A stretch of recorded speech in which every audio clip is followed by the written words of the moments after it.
दक्ष police news, पहिले खाकी मग बाकी।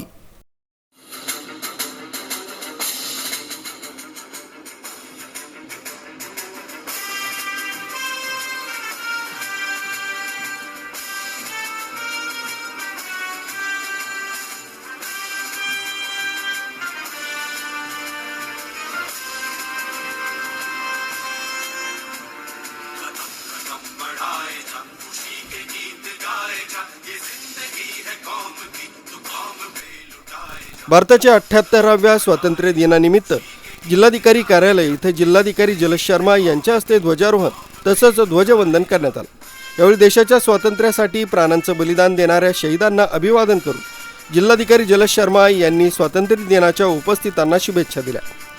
जिल्हाधिकारी कार्यालय ध्वजारोहणाप्रसंगी अप्पर जिल्हाधिकारी बाबासाहेब पारधे, निवासी उपजिल्हाधिकारी राजेंद्र वाघ, उपजिल्हाधिकारी भीमराज दराडे, डॉक्टर शशिकांत मंगरुळे, शुभांगी भारदे आणि स्वाती थविल, जिल्हा नियोजन अधिकारी किरण जोशी, जिल्हा कोषागार अधिकारी महेश बादशाव, तहसीलदार मंजुषा घाटगे, अमोल निकम आणि अमित पवार यांच्यासह माजी स्वातंत्र्य सैनिक, जिल्हाधिकारी कार्यालयातील अधिकारी, कर्मचारी व नागरिक मोठ्या संख्येने यावेळी उपस्थित होते।